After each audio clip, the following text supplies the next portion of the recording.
잘 보셨어요?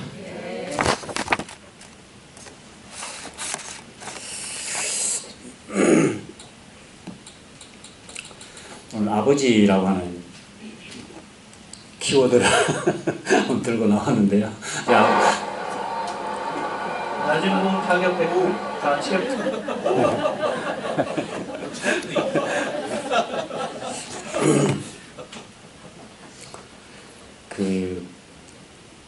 카피라이터이자 작가인 정철이라고 하는 사람 혹시 아시는지 모르겠는데요. 그분이 쓴 그 책에 인생의 목적어라고 하는 책이 있더라고요. 이분이 한 3,000명 정도에게 이렇게 그 설문조사를 하면서 내가 살아가면서 내 인생에 절대 놓아서는 안 되는 목적어 3개씩을 한번 이렇게 제출해봐라.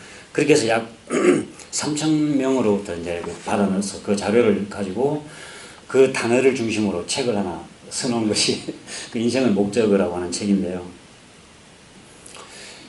그렇게 해서 쭉 이제 어떤 단어가 가장 많이 거론됐는가 비슷비슷한 단어를 미리 제시해줘서 이렇게 선택한 게 아니라 각자가 중요하다고 생각하는 단어를 쓰라고 했기 때문에 비슷비슷한 단어들이 좀 많이 있기는 해도 이제 이 작가가 좀 이렇게 비슷한 단어들을 서로 이렇게 주관적으로 좀 모으고 해서 이렇게 순위를 정한 50개 단어를 뽑았어요. 4위가 엄마라는 단어. 3위가 뭔지 아시겠어요? 3위는 나라고 하는 단어. 2위는 사랑이라고 것 같고요. 1위가 뭐일 것 같으세요? 예? 아버지? 1위는 가족. 아마 누구나 그렇게 늘 항상 가족, 또 사랑, 나, 엄마, 그 다음 뭐 꿈, 행복 이런 단어들이 이어지고요. 23위에 아버지라는 단어가 있습니다. 그 작가가 이 책 소개를 하면서 그래도 등위 50위까지 50개를 뽑았는데 50개 단어 등위 내에 있다는 것만으로도 위로를 받았다고 그러더군요. 23위가 아버지인데 22위가 뭔지 아세요? 밥. 예, 밥. 먹는 밥.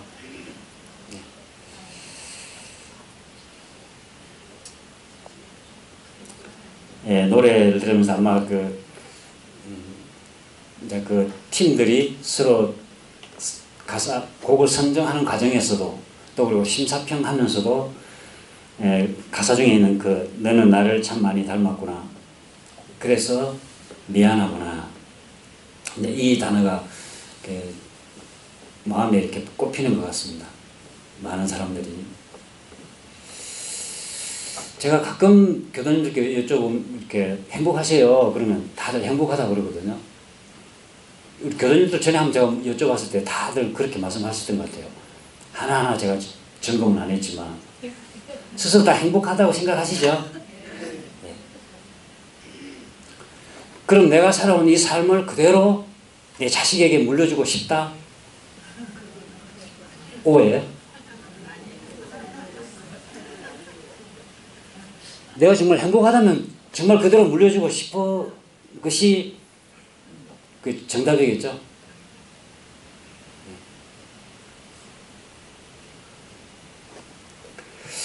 행복하다고 말은 밖으로 표현을 하면서도 또 스스로 나는 행복해 이렇게 자위를 하면서도 정말 내가 지금 살고 있는 이 삶을 나와 똑같은 삶을 내 자식에게 물려준다면 선뜻 그래 내 삶을 네가 다시 살아 물려줄 수 있을까?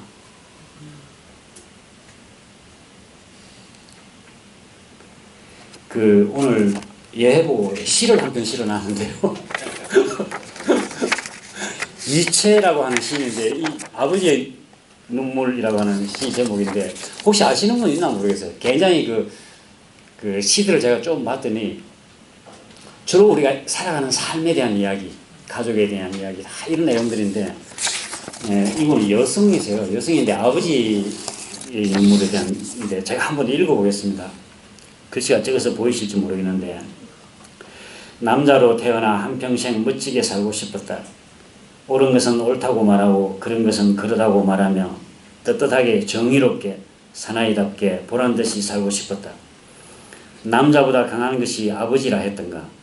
나 하나만을 의지하며 살아온 아내와 눈에 넣어도 아프지 않을 자식을 위해 나쁜 것을 나쁘다고 말하지 못하고 아닌 것을 아니라고 말하지 못하는 것이 세상살이더라.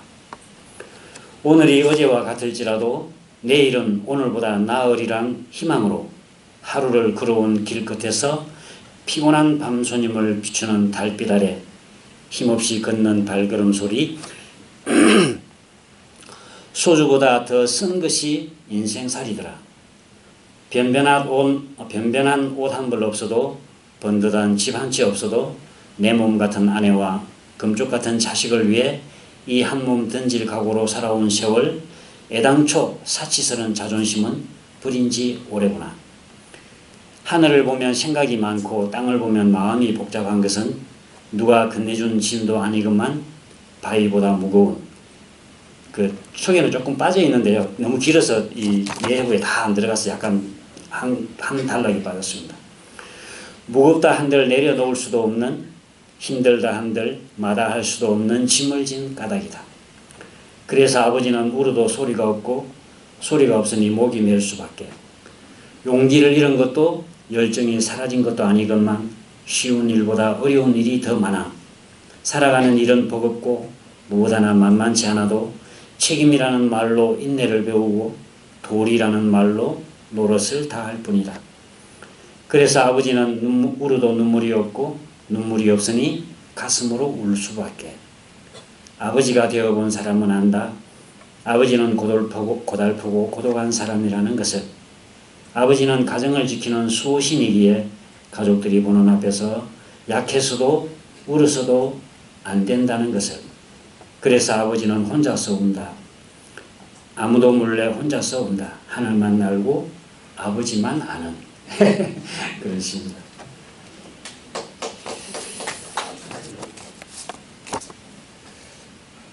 아마 아버지뿐만 아니라 어머니도 마찬가지겠죠.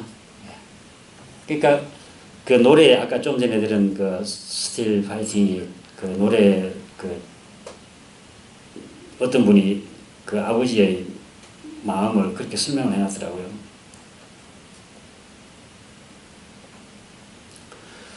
그러니까 인생을 먼저 살아온, 어떻게 보면 인생 선배겠죠.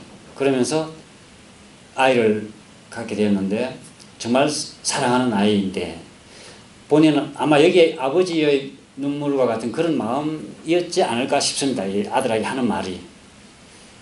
헐헐 하늘을 날아다니는 새였지만 지금은 갈색 폴리에스테르 셔츠를 입어서 날 수 없는 한 마리 새가 되어서 힘들게 세상과 싸우면서 살아가고 있는 본인의 삶을.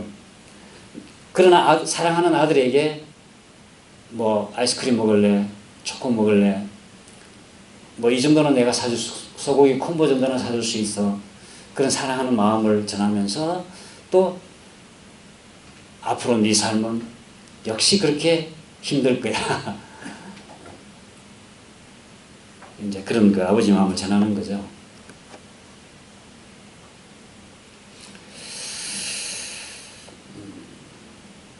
이 삶에 대해서 오늘 이제 뭐 아버지라는 단어로 시작을 했지만 사실 주 목적은 제가 아버지가 아니라 우리 삶에 대한 그 자세에 대한 말씀을 좀 한번 드려볼까 하는 겁니다.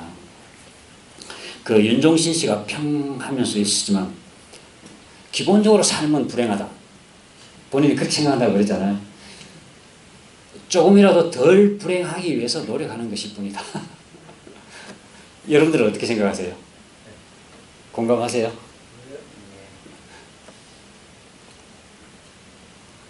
사실 부처님의 가르침은요 가장 핵심이 고입니다. 그러니까 사승제 초전 불교의 그 부처님의 최초 법어가 사제팔정도라 그러잖아요. 사승제가 뭡니까? 고집멸도. 우리 삶은 고다. 그 고는 어디서 오느냐? 집착에서 오는 거예요. 그렇기 때문에 그 집착을 끊어야 고로부터 해탈을 얻을 수, 자유로워질 수 있다. 그 집착을 끊는 길이 이제 8가지로 8정도를 밝혀주신 것이 부처님의 최초 법어이고 불교의 가장 근간인 핵심이다. 그렇게 이야기를 합니다. 근데 불교만이 아니고요. 사실은 오불교도 마찬가지예요. 대종사님 우리 교단의 최초의 교서라고 하는 게 취지규약서라고 하는 게 인쇄돼 나온 게 최초 원기 13년도인가요? 처음으로 나왔는데 그 내용이 보면 그렇습니다. 취지규약서라 해서 첫 번째가 본회의 유래. 그 당시 불법연구회라고 이름했으니까 불법연구회가 어떻게 유래되었느냐. 박중빈이라는 사람이 몇 년도 영광에서 태어나가지고 어떻게 그 구도 과정을 거쳐서 조합을 만들고 이렇게 됐다. 그런 내용이 나오고, 그 다음에 취지 설명. 꿈속에 잠든 우리, 혼몽에 취한 우리, 아직까지 마음이 뜨이지 못한 우리 중생들이 진리를 깨달아서 이 모든 물질의 사용의 주인이 되고 그렇게 돼야 된다. 이런 취지의 내용이 나오고요. 그 다음이 연구인 공부 순서라고 나와요.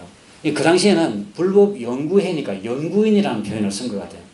공부인 또는 연구인. 우리 교도, 지금 말하자면 원불교 교도, 그런 그 표현이나 같은 표현이라고 볼 수 있을 것 같습니다. 연구인 공부 순서 그래 나와 있는데 그게 뭐냐면 첫 번째가 연구의 3강령, 정신수양, 사리연구, 작업시사.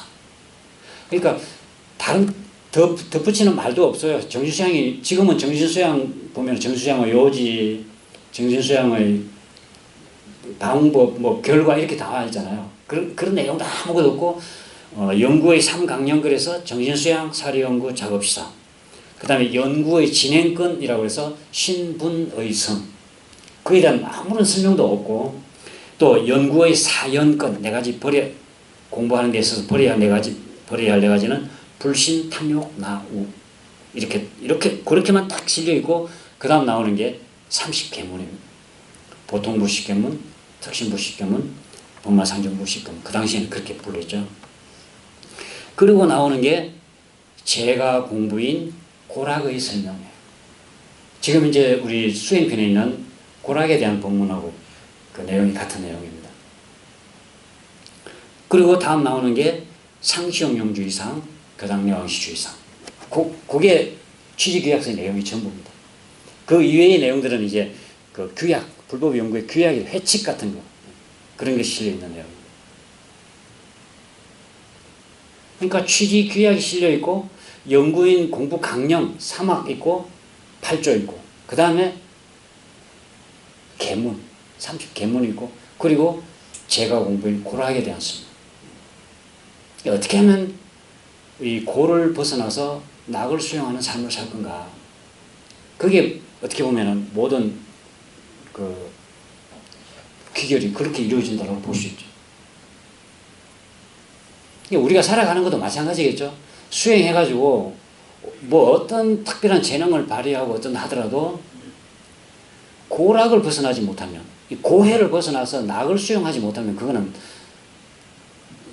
어떻게 보면은 이론에 빠지는 종교라고도 볼 수 있고, 잘못하면 또 정말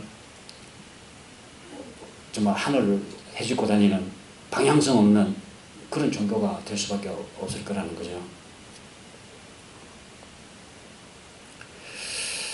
이 고와 낙에 대해서 내가 지금 어떻게 살아가는가, 내 삶이 고인가 낙인가, 나는 괴롭게 살고 있나, 아니면 즐거운가. 내 삶이 즐겁다면 기꺼이 내 자녀에게도 물려주고 싶을 것이고, 내가 살아온 삶이 힘들고 괴롭다면 내 자녀만은 이런 삶을 살지 않았으면 좋겠다 싶을 거고.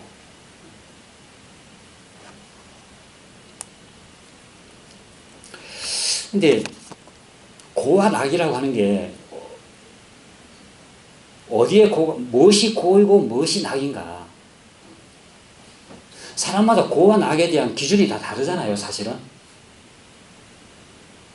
그러니까 이 세상이 행복한 세상이냐 불행한 세상이냐, 그것이 행복한 세상은 이쪽에는 행복한 세상이고 이쪽은 불행한 세상이 아니라 어떻게 보느냐 하는 문제라는 거 아닙니까? 내가 어떤 눈으로 보느냐.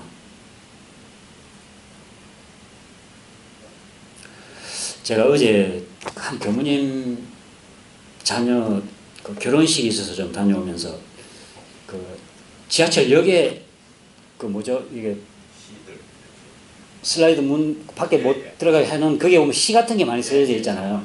슬라이드 한번 한 장 넘겨봐 주십시오. 뒤에서 아마 잘 안 보일 것 같은데 제가 찍어왔습니다. 눈이라고 하는 시인데요. 어젯밤 창밖 흩날리는 눈발은 다른 곳에선 떠다니지 않고 환한 가로등 옆으로만 내렸다.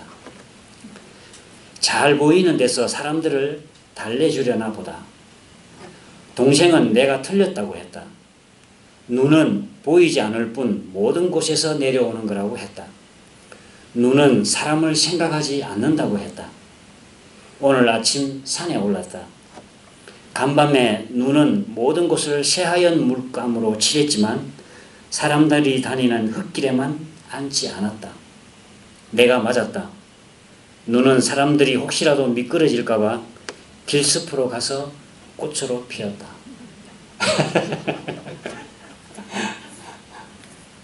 내가 맞았나요? 동생이 맞았나요? 동의 시인이 맞았어. 예? 정답이 있는 건 아닌 것 같습니다. 그러나 사람들이 똑같이 내리는 눈을 보고도 전혀 다르게 생각할 수 있는, 사실은 우리가 바라보는 세계가 행복하다, 불행하다, 괴롭다, 즐겁다 하는 거는 내가 보는 거죠. 그렇게 보는 거죠. 그 교육자 광장이라는 게시판이 그 충북 홈페이지가 많아 있는데요. 그 어느 교무님이 올려놓은 글이 있어서 제가 한번 소개를 해드리려고 하는데, 그 러셀의 고백이라고 하는 그 글을 올려놨더라고요. 버트란드 러셀이라고 그러면 아마 다 아시죠? 서양 뭐 철학자로서 그 철학사를 총정리한. 근데 그분이 이제 한 번은 중국을 여행을 하게 됐는가 봐요. 그래서 중국 스촨성에 도착해서 그 스촨성에 아미산이라고 하는 그 아주 관광거리가 있는 모양이에요. 저는 안 가봐서 모르는데. 근데 거기는 아마 그 산을 올라가는데 가마꾼들이 이렇게 앞뒤로 해서 이제 가마를 태워서 그 관광해주는 그런 거 있나 봐요. 그 이제 러셀도 일행들하고 같이 이제 그 가마를 타고 이제 올라가는데, 처음에는 그런 생각하지 못하고 한참 올라가다 보니 그 가파른 산길을 인력거가 아니라 인력가마? 아무튼 사람이 끄는 가마를 타고 오니까 본인이 마음이 편하겠어요. 저도 그게 힘들지 않게 산은 올라가지만 마음은 안 편할 것 같아요. 근데 올라가서 본인 생각에 그런 생각이 드는 거예요. 이 인력거를 땀을 뻘뻘 흘리고 하는 이 일꾼은 얼마나 나를 싫어할까. 또 이렇게 힘 흘리면서 본인은 가만히 앉아서 가고 있고 자기들은 그 땀을 흘리면서 그 가마를 끌고 가는데 스스로 삶을 또 얼마나 비관하면서 살까. 뭐 온갖 생각이 들어서 중간쯤 올라가는 전망대 그 휴식소에서 좀 쉬었다가, 안쓰러워서 좀 쉬었다 가자고 했대요. 그래서 이제 그 사람 하는 이야기를 가만히 들어보면서 그 러셀이 생각할 때는 이 사람들이 아마 삶을 비관하거나 또는 그 자기를 욕하거나, 저 사람은 뭐가 잘나서 저렇게 타고 다니고 우리는 이렇게 끌고 다니고 이런 이제 이야기들을 하지 않을까, 그런 생각을 하고 유심히 보고 있는데, 이 일꾼들은 서로 담배를 피우고 하면서 너무 즐거운 거예요.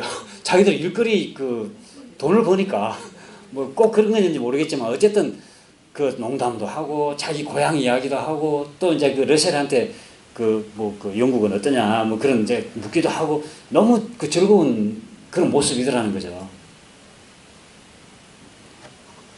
그래서 후일에 이제 이 러셀이 중국인의 성격이라고 하는 책을 썼다고 그러는데요. 그 중국 여행을 다녀온 후에 그 글 속에 그런 내용이 있답니다. 그 에피소드 그때 그 아미산 오르면서 그 에피소드를 소개하면서 자신의 기준으로 다른 사람의 행복을 판단하는 것은 큰 잘못이라는 생각을 갖게 되었다. 그런 그 자기 고백을 그 책에 실려 있다. 이제 그런 얘기 하더라고요.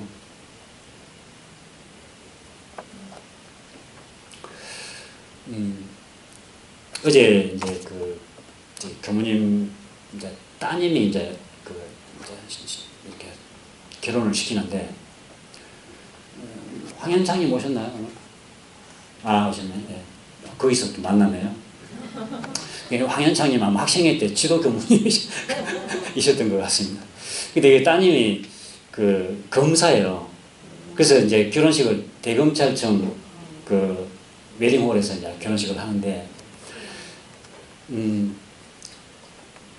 이제 끝나고 이렇게 교무님들끼리 이제 서로 이야기하는 중에 신부 엄마가 얼굴이 안 밝지 않더라.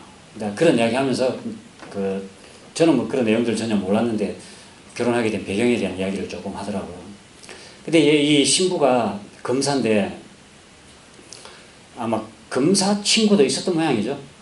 근데 이제 검사 친구하고 결혼할까도 생각을 했는데 부부가 검사가 되면 여러 가지 불편한 일도 많고 엄청 그 스트레스를 많이 받는데요. 그래서 이제 그렇게 하지 않고 이제 그 소개를 받아서 사귀었는데, 근데 일체 본인의 신분을 밝히지 않고 나는 뭐 검사다 이런 걸 전혀 밝히지 않고 이제 이렇게 사귀다가 보니까 그냥 배우자로 삼아도 되겠다 싶은 생각이 들었을 즈음에 본인은 검사고 내 아버지는 오원불교 교문입니다. 그리고 내가 부모님을 모셔야 된다. 이제 그런 이야기들을 하면서 이제 이제 뭐라고 해야 되나, 아무튼 뭐 그런 이제 결혼에 대한 이야기를 나누니까 이 남자는 처음에는 놀랐지만 아마 이렇게 그야말로 순수한 그런 사랑으로 부부가 되신 것 같습니다. 근데 일반 그냥 평범한 회사원인데 요즘 결혼식은 그렇게 많이 하대요. 주례 없이 그냥 신랑 아버지가 성원 선언문을 낭독하고 신부 아버지가 그냥 덕담 한 말씀 하고, 근데 신랑 아버지가 성원 선언문을 읽으면서 아무튼 검사 며느리를 보게 되었다고 굉장히 어떤 그 표정 속에서 글이 읽어지더라고요. 기분이 좋은 모양이더라고요. 성원 선언문을 선언한다 하고 아니 만천하에 선포합니다.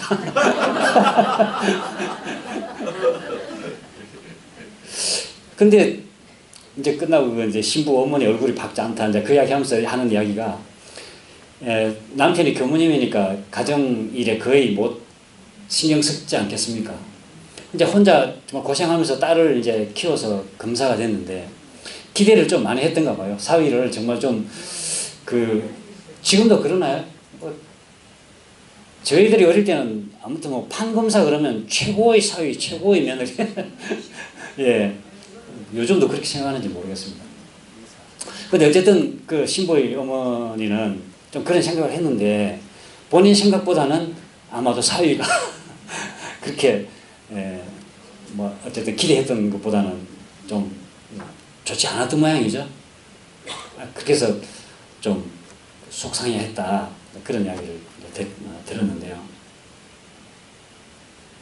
좀 전에 러셀이 이야기했던 것처럼 나의 기준으로 다른 사람의 행복을 판단한다는 게 참 그게 주관적이고 임의적이고 어디에도 그것이 원칙이다, 누구나 그래야 된다는 법칙이 없는데도 불구하고 내 생각으로 사람을 재단하고 내 생각으로 사회를 바라보면서 괴롭다, 힘들다, 또는 좋다, 즐겁다 이렇게 우리가 하고 살잖아요. 이 뭐가 고이고 뭐가 낙인가? 제가 요 근래에 우연한 인연으로 신신명 공부를 좀 다시 하면서, 저희들이 예비교무로서 학교 다닐 때는 이 신신명하고 진심직설, 보조국사 진심직설이라고 하는 글을 많이 공부를 방학 때마다 공부하고 그랬었어요. 신신명은 불교 이제 삼조 성찬대사의 글인데, 슬라이드 한 장만 더 넘겨볼까요? 특히 그 뭐 많은 사람들이 신신명을 그 수행자의 그 마음 지침으로서 이렇게 공부를 하는데, 특히 그 성철 스님 같은 경우는 그러셨대요. 부처님의 그 가르침 중에 가장 중요한 게 중도다. 좋다, 나쁘다.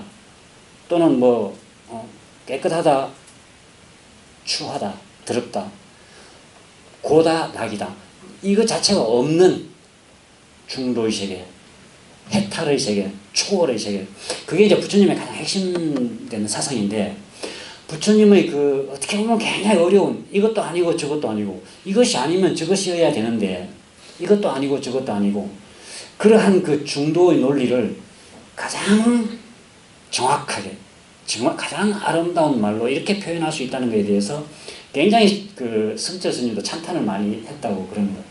아마 그 지금은 어쩐지 모르겠는데, 그 출가하는 불교 그 스님들은 거의 신신명은 그 외워야 될 정도의 그런 그 뭐랄까 글로서 이렇게 보감으로 삼는 그런 글이라고 합니다.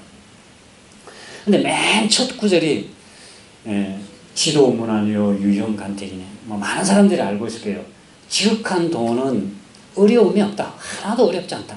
여기서 말하는 지극한 도라고 하는 건 바로 그 진리를 말합니다. 깨달음의 세계 진리.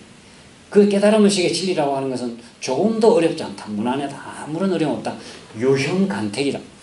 오로지 간택하는 것을 끓일 뿐이다. 간택한다는 것은 뭐죠? 이거는 좋다. 이거는 나쁘다. 이거는 괴롭다. 이거는 즐겁다.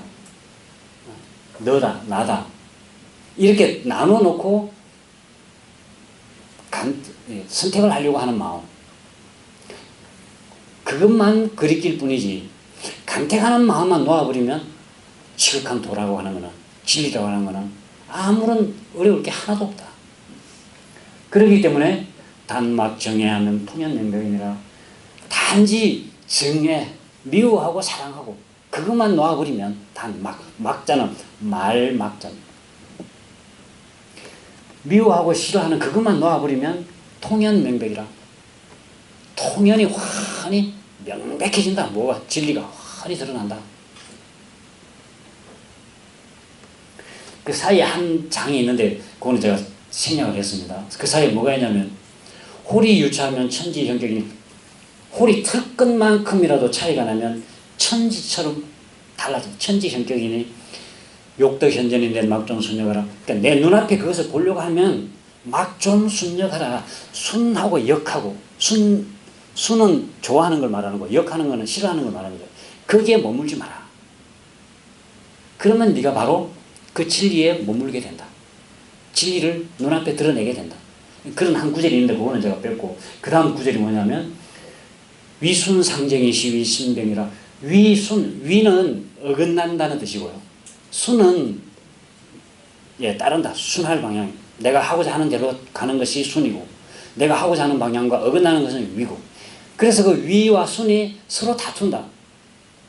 이거는 좋은데 이거는 싫은데, 그런 마음이 남아있다 그 말이에요. 그런 마음들이 서로 싸운, 그 마음이 서로 싸우는 그것이 시위 신병이라. 그게 바로 마음병이다. 마음병이 다른 게 있는 게 아니라. 불시 현재하면 도로 연병하리라. 그 현묘한 뜻, 그게 이제 위라고 할 것도 없고 순이라고 할 것도 없고, 또 그 위에 나오는 정이라고 할 것도 없고 애라고 할 것도 없고 정의할 것도 없고, 그래서 간택할 것이 없는 그 마음, 그 현명한 그 뜻을 모르면 도로 염정이라. 도로란 말은, 도로는 헛되이 애만 쓴다 그런 뜻이야. 염정, 마음을 고요히 하려고 헛되이 애만 쓸 뿐이다. 내가 마음이 왜 이렇게 요란할까, 가라앉혀야지. 아무리 그렇게 노력을 해도 본래 위순상정하는 그 마음을 놓지 않으면, 이것이 좋다, 저것이 나쁘다, 또 이것은 밉다, 저것은 사랑스럽다, 좋다, 나쁘다, 여기에 끌려있는 이상은 아무리 내 마음을 가라앉히려고 하고 위로하고 힐링을 하고 해도 도로 염정이다. 네 마음을 고요히 하려고 헛되이 애쓸 뿐이다. 그것은 그러니까 본래 아무것도 없는 그 자리를 깨달아야 돼. 간택할 것이 없는. 우리는 이런 상 진리에 보면 뭐죠? 대소유무에 분별이 없는 자리요. 생멸 거리에 변함이 없는 자리요. 선악업보가 끊어진 자리요. 어느 명상이 동공한 자리요. 그 자리를 깨달아. 그 자리를 깨달아서 어디에도 머물지 마라.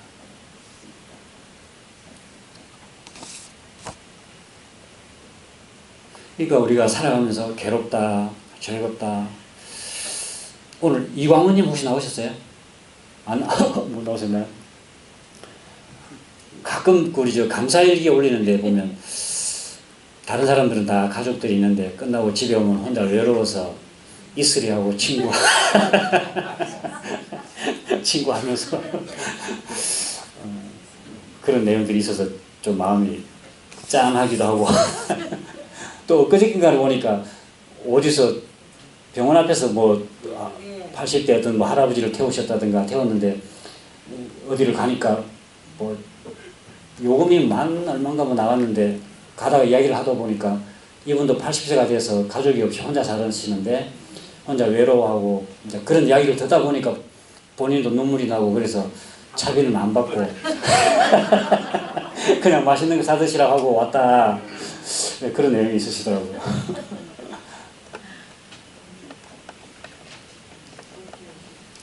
오늘 그 한우란 신문 그 첫 페이지 제목에 그 뭐라고 나와 있죠? 전산 정부장님께서 제가 해당난 그 훈정훈련 하시면서 하신 말씀인 것 같은데. 제가 교도가 도인이 되어 원만한 불법. 네, 제가 교도가 도인이 되어.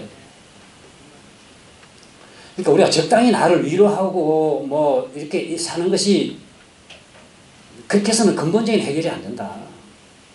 우리가 도를 깨달아야 그 자리를 깨달아야 돼. 그런 마음에서 우리가 공부심을 다시 한번 바르자 하는 말씀을 드리고 다음 주가 그래서 이제 훈련이잖아요. 그래서 저는 훈련이나 이런 계기가 있을 때 가끔 좀 학교 다닐 때도 그러고 교무훈련이 된다. 또 뭐 학생 때는 이렇게 동선을 방학 중에 한 달씩 이렇게 동선을 한다. 이런 계기가 있으면 그때마다 제 나름대로는 이런 계획을 세워요. 이번 훈련을 계기로 뭐를 하나 좀 내가 변화해 보겠다. 그러면 뭐 며칠 전부터 또는 한 달 전부터 마음의 준비를 하고 하면서 그 훈련을 계기로 뭔가 이번 훈련을 통해서 뭐 하나는 내가 잡아 나가자. 또 해가 바뀌면서 뭐 연말에 우리가 참회 기도를 한다 그러면 이번 참회 기도를 통해서 뭐 하나는 내가 한번 변해보자. 저 나름대로 그런 마음의 준비를 하면서 준비를 하고 또 그런 훈련을 또는 그런 행사를 하고 나면 또 나름대로 이제 또 그것이 그냥 일회성 행사로 끝나지 않고 자신의 어떤 삶으로 녹아들 수 있도록 하려고 나름대로 그런 노력을 해오는 편인데요. 이번 훈련을 가시면서도 그냥 어렵것 하는 그 의례적인 뭐 이런 그 훈련이라고 생각하지 마시고 이번 훈련을 통해서 어떻게 하면 내 자신을 또 한 걸음 진급시킬 건가 이렇게 마음에 미리 마음 준비도 좀 하시면서 내가 내 나름대로 훈련원에서 물론 훈련 목표를 설정해서 그 목표를 달성하기 위한 훈련을 진행하겠지만 내 각자도 나는 이번 훈련에 어떤 마음으로 훈련을 임해서 한 걸음 진급하는 그런 공부인이 되겠다. 그런 마음가짐으로 이번에 임해 주시면 좋겠다 하는 부탁 말씀을 드리고 훈련을 많이 가시지는 못해서 못 가시는 분들은 아마 그 법회 시간에는 교당에서 법회를 그냥 부교무님은 교당에 계시거든요. 법회를 보도록 그렇게 계획을 세웠습니다. 그래서 훈련 못 가시는 분들은 변함없이 10시에 교당에서 법회를 보도록 그렇게 하고 다음 주 훈련 때 뵙도록 하겠습니다.